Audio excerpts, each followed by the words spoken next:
और ध्यान रखें मेरी बेटियां,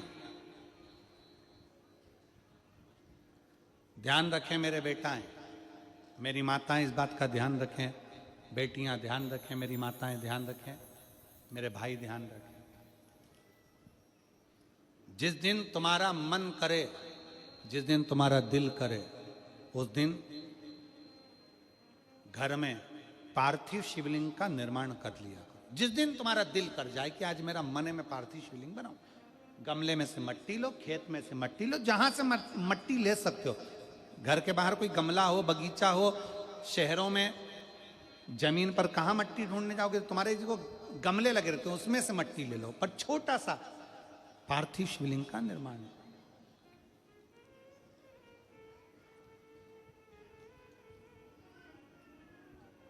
समझ लेना जरा, तुमने पार्थिव शिवलिंग बनाया, जलाधारी बनाई,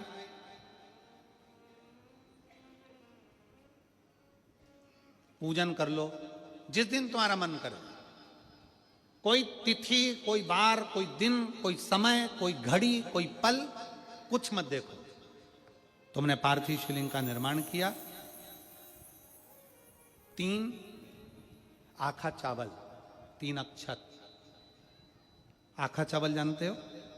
साबुदाना, आखा चावल।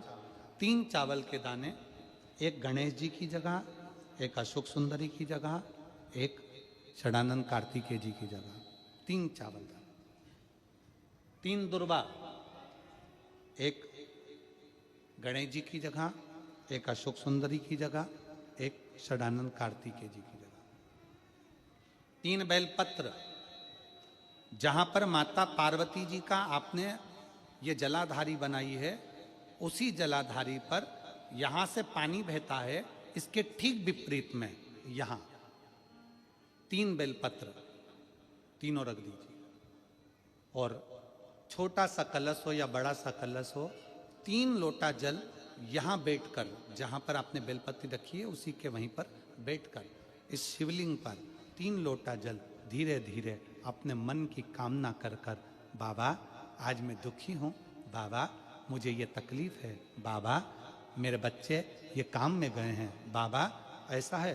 3 लोटा जल बाबा को धीरे धीरे अपने भाव कहकर, फिर तुम्हारे पास में जो पूजन का सामान हो वो चढ़ाकर बाबा की आरती कर कर दिया लगा दो। जब दिया ठंडा हो जाए उस शिवलिंग का विसर्जन कर दो। आप पाओगे, आपने अगर 2 या 3 बार कभी भी तुम्हारा मन करा कर लिया, आपको खुद लगेगा कि मेरे घर में संपदा कैसे बढ़ रही है और कार्य कैसे सिद्ध हो रहा है। शिव आराधना में भगवान शंकर की, शिव भक्ति में भगवान शंकर की अविरल भक्ति में पार्थिव शिवलिंग का निर्माण और पार्थिव शिवलिंग की पूजन हमें बल प्रदान करती है, हमें बल देती है।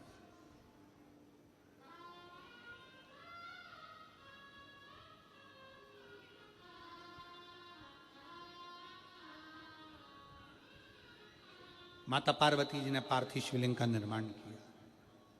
शिव जी ने देखा पार्वती जी को कि पार्वती जी पार्थिव शिवलिंग का निर्माण कर रही, तो शंकर जी ने पूछा, पार्वती तेरी शादी नहीं हो रही थी इसलिए तूने पार्थिव शिवलिंग का पूजन करा, तू चाहती थी मुझसे विवाह करना चाहती थी इसलिए पार्थिव शिवलिंग का पूजन करा, अब क्या चाहती है? अब तो मैं तुझे मिल गया,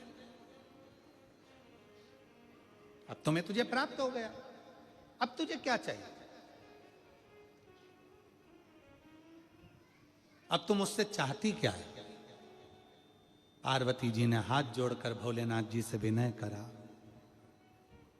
अब मुझे कुछ नहीं चाहिए, बस इतना चाहिए कि मैं कैलाश पर रहूं या शमशान में रहूं, जहां भी रहूं मेरे हृदय में कभी भी दुख ना हो, मैं प्रसन्न होकर अपनी जिंदगी को आपकी सेवा करते करते निकाल दूं। आपकी प्रसन्नता पूर्वक